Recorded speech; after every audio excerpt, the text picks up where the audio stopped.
The War of Art. Break through the blocks and win your creative battles. Feces in the shape of a heart covered with dollar store gold leaf.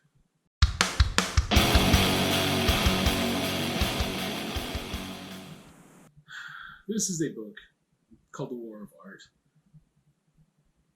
Break through the blocks and win your inner creative battles by Stephen Pressfield. It was released in 2002. I would say it is in the genre of self-help. Oh, it even says there, non-fiction self-help. I would change that to fiction garbage. Let's talk about why. It is fluff, nonsense, drivel, repetitive, easy, difficult. I'll unpack that here in a minute.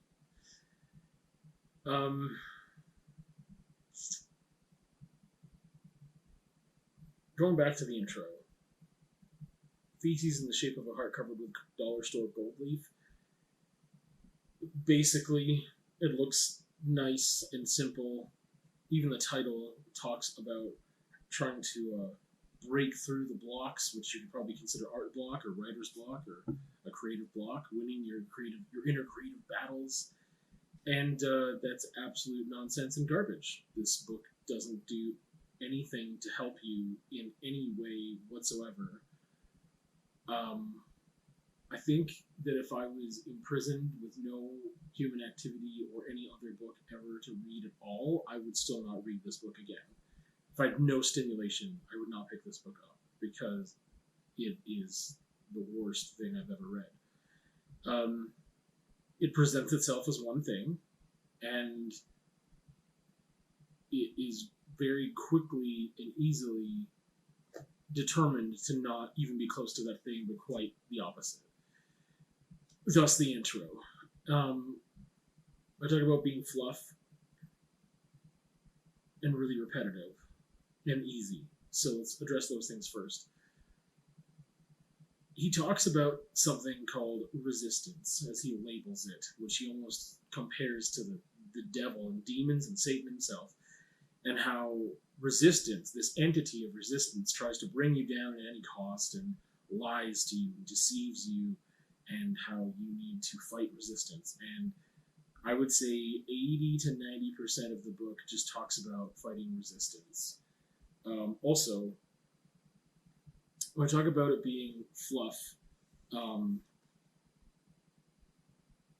part of it is the repetitiveness of it. He isn't saying anything new that he's already said. And he just keeps finding new ways to say something that he's already said. But also what he's saying is complete nonsense and stupid and really has no depth at all. The easy part is that it's easy to read in its language and its diction, but also when you have a book that is 170 pages, but the chapters are like one page. You see all this blank space this creates? Blank space. Right? Blank space, a lot of blank space, because you could fit all that stuff really into like one or two chapters or whatever and not have as much blank space. But that much blank space through short chapters and sections that are really unnecessary to separate these ideas that are really just the same idea repeating itself, you get a bigger page count. And if you have a longer page count, you can sell the book for more. And that's all that this book is a cash grab. And it's a pathetic excuse for one at that. I'm glad I didn't buy this book. I was interested in it, though, because of some of the blurb, and I don't remember. I don't remember if it was a podcast or where it came from that it was suggested to me. And I thought, you know what? Maybe that'll be cool. Maybe that'll be a good thing. It'll help motivate me with art stuff and whatever. And not like I usually lack a motivation to do art or to complete art, but there are times where I've struggled with certain things, for sure, with basically like pushing myself to do things that are difficult, like portraits or whatever. And so I thought that would be useful, and it's really, really not. I mentioned that it's easy, and part of it that is the diction. I also mentioned that it's difficult, and the difficulty was reading the whole thing when after like the first 10 or 15 pages I was like, I determined already, and correctly so, that this thing was garbage and nonsense. There's like one or two quotes that he drops that are not his words, that are someone else's, that if I take them in the context they were probably actually given and not the context that he inserts it into, they're actually useful. Because I think there's like a Socrates quote in there. I'm like, okay, that's cool. Yeah.